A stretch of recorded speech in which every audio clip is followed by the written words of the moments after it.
नमस्कार। आज हम कुछ ऐसे बड़े वित्तीय लेन देनों पर बात करने वाले हैं जिन पर अगर ध्यान ना दिया जाए तो इनकम टैक्स डिपार्टमेंट का नोटिस आ सकता है। जी। हमारे पास मनी कंट्रोल हिंदी का एक लेख है इस पर, और कोशिश यही रहेगी कि समझें कि किन लेन देनों पर थोड़ी सावधानी बरतनी चाहिए। तो चलिए शुरू करते हैं। बिल्कुल।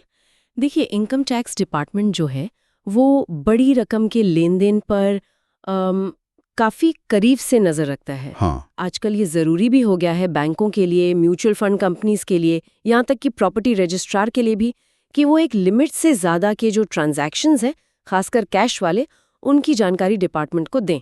अच्छा। तो ये समझना जरूरी है ताकि कोई बेवजह की दिक्कत ना हो। सही बात है। तो पहला पॉइंट उठाते हैं, फिक्स डिपॉजिट मतलब एफडी। हाँ, एफडी। लेख कहता है कि अगर एक फाइनेंशियल ईयर में कोई 10 लाख रुपए या उससे ज्यादा की एफडी करता है, चाहे एक बार में करे या कई बार में, कैश हो या डिजिटल, तो सवाल उठ सकता है। हाँ, सवाल उठ सकता है।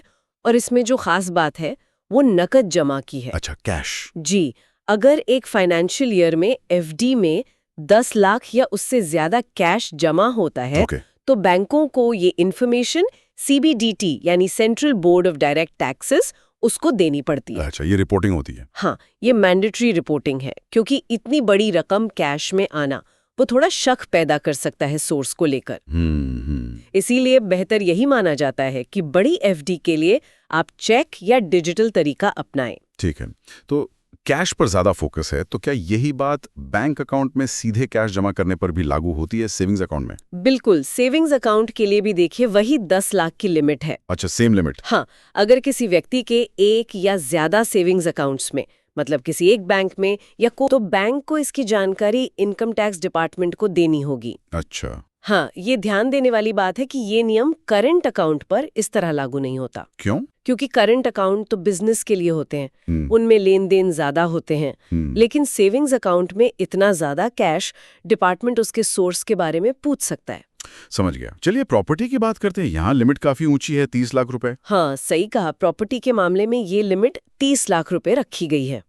अगर कोई व्यक्ति 30 लाख रुपए या उससे ज्यादा की कोई अचल संपत्ति, मतलब इमूवेबल प्रॉपर्टी, खरीदता है या बेचता है, हाँ, तो जो प्रॉपर्टी रजिस्ट्रार होते हैं उन्हें इसकी सूचना इनकम टैक्स अथॉरिटीज को देनी होती है। तो ये लिमिट ज्यादा क्यों है एफडी या सेविंग्स अकाउंट से? देखिए, प्रॉपर्टी अपने आप में एक बड़ा इन्वेस्टमेंट होता है, तो स्वाभाविक है कि रकम बड़ी होगी। हाँ, वो तो है। लेकिन ये एक ऐसा एरिया भी रहा है जहां मतलब अनअकाउंटेड पैसे का इस्तेमाल काफी होता था।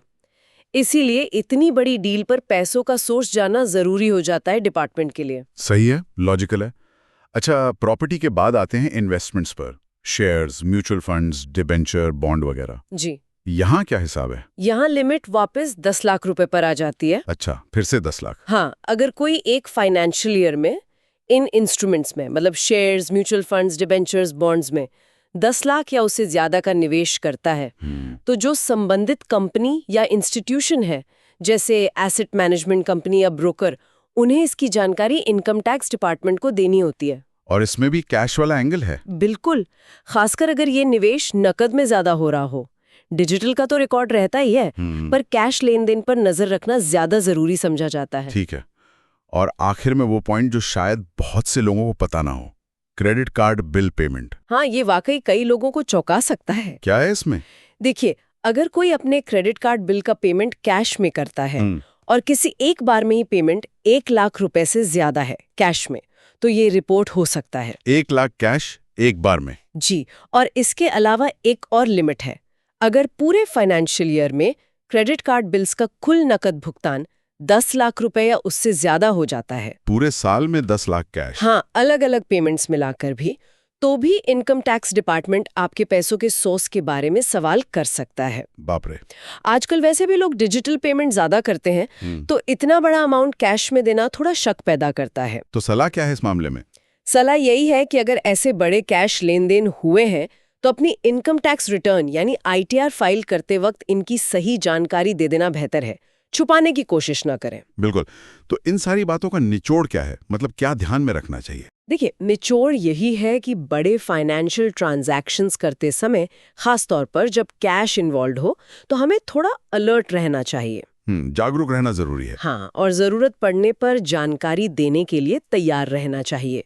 इन नियमों को जानने से आप भविष्य की पूछताछ या किसी परेशानी से बच सकते हैं। सही कहा, पारदर्शिता जरूरी है। बिल्कुल। और ये सब हमें एक बड़े सवाल पर सोचने को भी मजबूर करता है ना? किस तरह का सवाल? कि जैसे जैसे हमारी फाइनेंशियल दुनिया और डिजिटल होती जा रही है, तो ये जो पारदर्शिता बढ़ रही है लेन देन में, और जो हमारी व्यक्तिगत वित्तीय गोपनीयता है, हाँ। इन दोनों के बीच सही संतुलन कैसे बनाया जाए? ये एक सोचने वाली बात है। बिल्कुल सही कहा। एक अहम मुद्दा है जिस पर आगे भी विचार करना होगा। बहुत बहुत शुक्रिया इस जानकारी के लिए। शुक्रिया।